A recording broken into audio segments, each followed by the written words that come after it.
Hello friends, welcome back to my channel insure GK. और यहाँ पर हम पढ़ रहे हैं, आज का हमारा टॉपिक है भारत की मिट्टियाँ।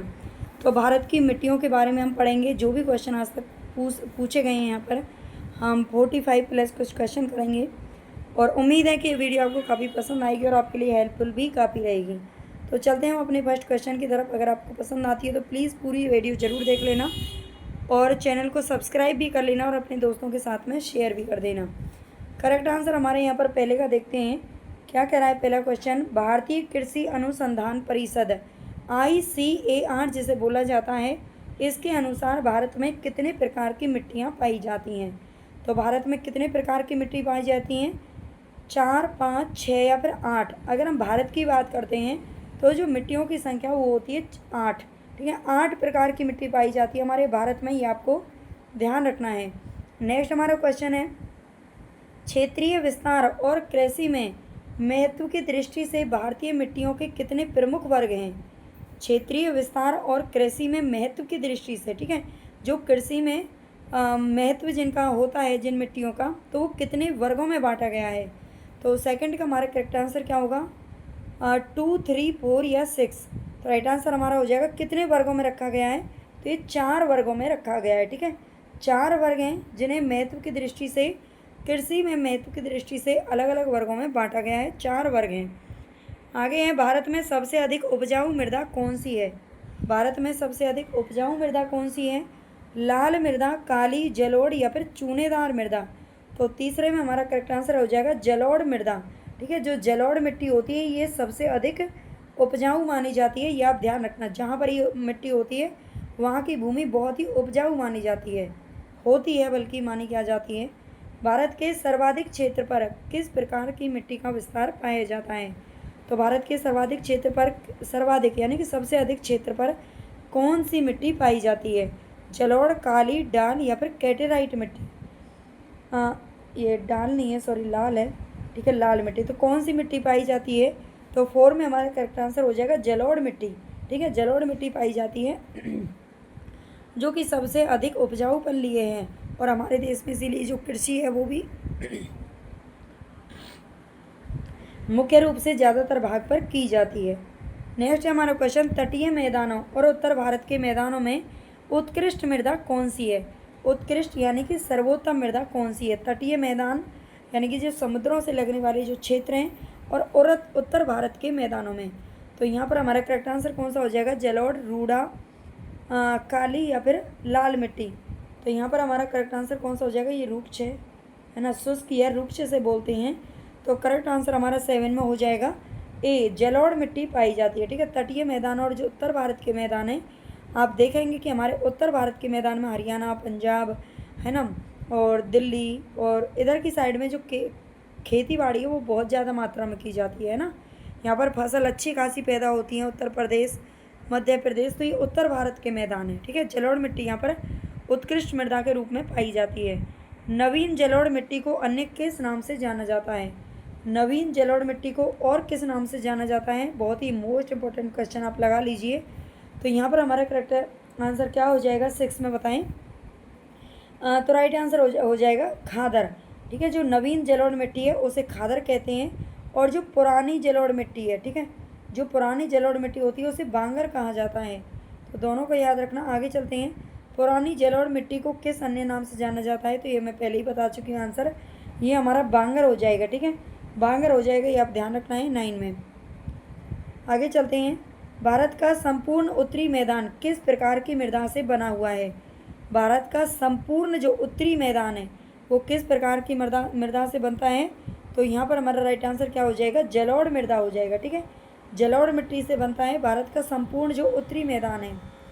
आगे, गंगा के जलोढ़ मिट्टी की भूमि सतह के नीचे है लगभग कितना? गंगा के जलोढ़ मिट्टी की भूमि सतह के नीचे कितनी है? लगभग 600 मीटर, 6800 या फिर 100 मीटर। तो यहाँ पर हमारा करेक्ट आंसर क्या हो जाएगा? ए हो जाएगा 600 मीटर तक। ठीक है, गंगा के जलोढ़ मिट्टी की भूमि सतह के नीचे लगभग 600 मीटर तक पाई जाती है। ठीक है, ये ध्यान रखना। गंगा के मैदानों की पुरानी कछारी मिट्टी क्या कहलाती है?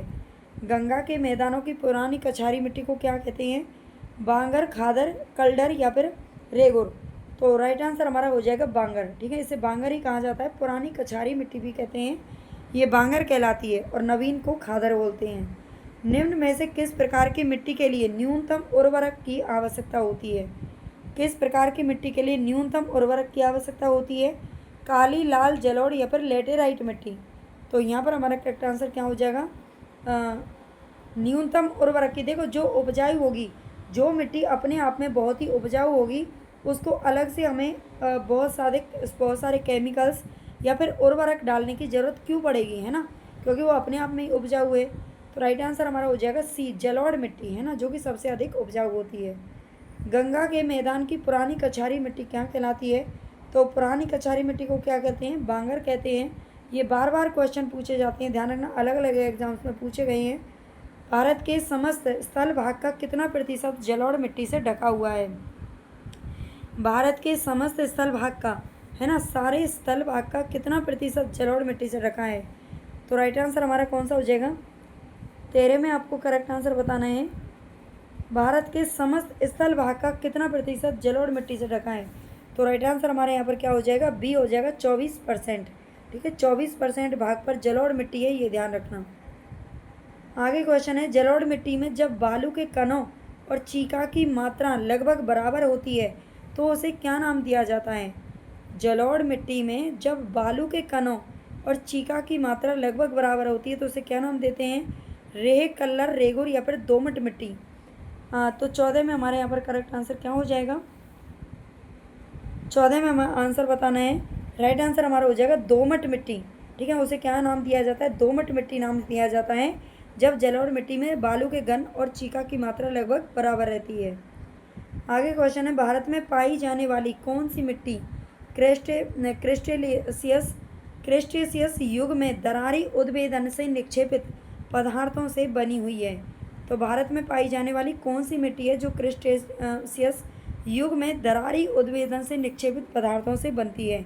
तो यहाँ पर हमारा करेक्ट आंसर क्या हो जाएगा? ये हो जाएगा काली मिट्टी। ठीक है, काली मिट्टी होती है। आगे चलते हैं, नेक्स्ट क्वेश्चन है, निम्न में से कौन सी मिट्टी है जो प्रायद्वीपीय भारत में अधिकतम क्षेत्र पर फैली हुई है? प्रायद्वीपीय भारत में अधिकतम क्षेत्र पर कौन सी मिट्टी फैली हुई है? प्रायद्वीपीय की बात कर रहा है, यानी कि जो दक्षिण वाला जो हिस्सा होता है, ठीक है, जो दक्षिण वाला हिस्सा है इसको बोलते हैं प्रायद्वीपीय भारत। और इसमें अधिकतम क्षेत्र पर कौन सी मिट्टी पाई जाती है? तो यहाँ पर हमारा करेक्ट आंसर क्या हो जाएगा? काली मिट्टी, लेटेराइट मिट्टी, लाल मिट्टी या फिर जलोढ़ मिट्टी। तो ये काली मिट्टी है। ठीक है, जो दक्षिण भारत है, दक्षिण भारत में सबसे अधिक जो मिट्टी पाई जाती है वो काली मिट्टी पाई जाती है, आप ध्यान रखना। आगे, कपास की खेती के लिए सर्वोत्तम मिट्टी कौन सी होती है? तो कपास की खेती के लिए सर्वोत्तम मिट्टी कौन सी होती है? काली, लाल, चिकनी या फिर लेटेराइट मिट्टी। तो जो काली मिट्टी होती है कपास की खेती के लिए सर्वोत्तम होती है। नेक्स्ट क्वेश्चन है, लावा के प्रवाह से किस मिट्टी का निर्माण होता है? लावा के प्रवाह से किस मिट्टी का निर्माण होता है? लावा मिट्टी, काली, जलोढ़ या फिर लेटेराइट मिट्टी। तो 18 में हमारा राइट आंसर क्या हो जाएगा? बी हो जाएगा, काली मिट्टी। ठीक है, लावा के प्रवाह से किस मिट्टी का निर्माण होता है? तो काली मिट्टी का निर्माण होता है। नेक्स्ट है, काली मिट्टी का विस्तार पाया जाता है। काली मिट्टी का विस्तार कहाँ पाया जाता है? महाराष्ट्र, मध्य प्रदेश, गुजरात या फिर इन सभी क्षेत्रों में। तो राइट आंसर हमारा कौन सा हो जाएगा? काली मिट्टी का विस्तार कहाँ पर अधिक पाया जाता है? तो राइट आंसर हमारा हो जाएगा यहाँ पर इन सभी क्षेत्रों में। ठीक है, महाराष्ट्र, मध्य प्रदेश और गुजरात ये काली मिट्टी का विस्तार सभी जगहों पर मिलता है। रेगुड़ मृदा, है ना, रेगुड़ मृदा किसकी कृषि के लिए सर्वाधिक उपयुक्त होती है? मूंगफली, कपास, तंबाकू या फिर ये है गन्ना। ठीक है, गन्ना। तो रेगुड़ मिट्टी किस कृषि के लिए सर्वाधिक उपयुक्त है? तो यहाँ पर हमारा राइट आंसर क्या हो जाएगा? ये कपास की खेती के लिए। ठीक है, रेगुड़ मृदा जो होती है ना उसे काली मिट्टी ही बोलते हैं। ठीक है, रेगुड़ मृदा को काली मिट्टी ही बोला जाता है, ये भी ध्यान रखना। नेक्स्ट हमारा क्वेश्चन है, निम्नलिखित में से कौन सी मिट्टी जैव पदार्थों से भरपूर होती है? जैव पदार्थों से कौन सी मिट्टी भरपूर होती है? काली, मकरली, सात मिट्टी या फिर जलोढ़ मिट्टी। और ये सात मिट्टी नहीं है, लाल मिट्टी है। ठीक है, ये लाल मिट्टी है। तो ध्यान रखना, जैव पदार्थों से कौन सी मिट्टी भरपूर होती है? तो करेक्ट आंसर हमारे यहाँ पर कौन सा हो जाएगा? ए हो जाएगा काली मिट्टी जो होती है ये जैव पदार्थों से भरपूर मानी जाती है, होती है। भारत की निम्नलिखित मृदाओं में से कौन सी बेसाल्ट लावा के अपक्षय से निर्मित हुई है? भारत की निम्नलिखित मृदाओं में से कौन सी मृदा है जो बेसाल्ट लावा के अपक्षय से निर्मित हुई है? तो यहाँ पर हमारा करेक्ट आंसर क्या हो जाएगा? बी हो जाएगा रेगुर मृदा। ठीक है, रेगुर मृदा जो होती है, रेगुर मृदा काली मिट्टी जिसे बोलते हैं, ये बेसाल्ट लावा के अपक्षय से निर्मित होती है। नेक्स्ट हमारा क्वेश्चन है, किस मिट्टी में कृषि के लिए सिंचाई की आवश्यकता नहीं होती है?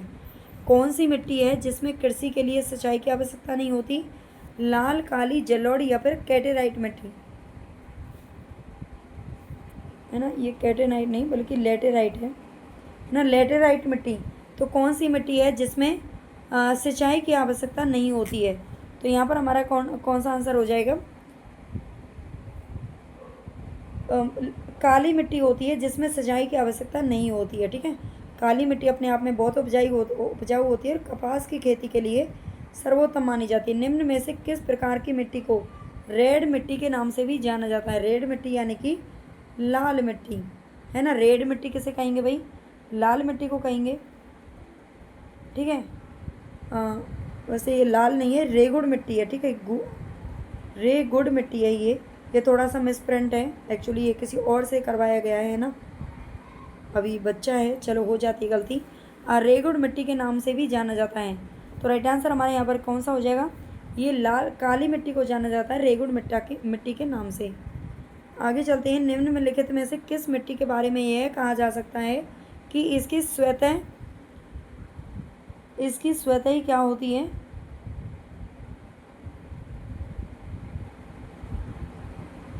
इसकी स्वतः ही जुताई होती रहती है ना, जुताई यहाँ पर आ जाएगा। इसकी स्वतः ही जुताई होती रहती है, ये किस मिट्टी के बारे में कहा जाता है? तो लाल मिट्टी, काली मिट्टी, लेटेराइट या फिर जलोढ़ मिट्टी के बारे में। तो राइट आंसर हमारे यहाँ पर क्या हो जाएगा? किस मिट्टी के बारे में कहा जाता है कि इसकी स्वतः ही जुताई होती रहती है? तो राइट आंसर हमारे यहाँ पर क्या हो जाएगा? काली मिट्टी के बारे में ऐसा कहा जाता है। ठीक है, काली मिट्टी के बारे में बहुत सारे क्वेश्चन पूछे जाते हैं, याद रखनी है आपको। भारत में लाल मिट्टी का सर्वाधिक विस्तार कहाँ पर पाया जाता है? भारत में लाल मिट्टी का सर्वाधिक विस्तार कहाँ पाया जाता है? मध्य प्रदेश या छत्तीसगढ़, उड़ीसा, पश्चिम बंगाल, आंध्र प्रदेश, तमिलनाडु या फिर राजस्थान एवं गुजरात। तो यहाँ पर हमारा 26 में हमारा करेक्ट आंसर क्या हो जाएगा? लाल मिट्टी का सर्वाधिक विस्तार कहाँ पाया जाता है? तो राइट आंसर हो जाएगा आंध्र प्रदेश और तमिलनाडु में पाया जाता है। ठीक है, लाल मिट्टी का सर्वाधिक विस्तार पाया जाता है आंध्र प्रदेश और तमिलनाडु। प्रायद्वीपीय भारत में क्षेत्रीय मृदा के निम्न प्रकारों में से कौन सा प्रकार है?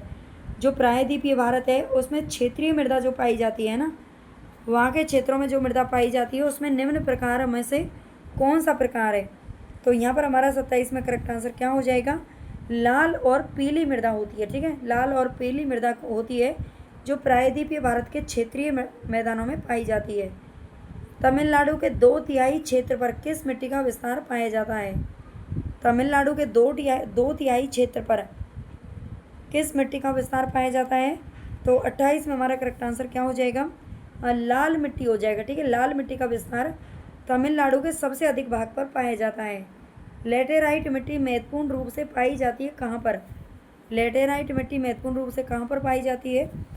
तो 29 में हमारा करेक्ट आंसर क्या हो जाएगा? ये हो जाएगा बघेलखंड में। एक सेकंड रुकिए, लेटेराइट मिट्टी की बात हो रही है तो ये बघेलखंड में पाई जाती है, आपको ध्यान रखना है। ठीक है,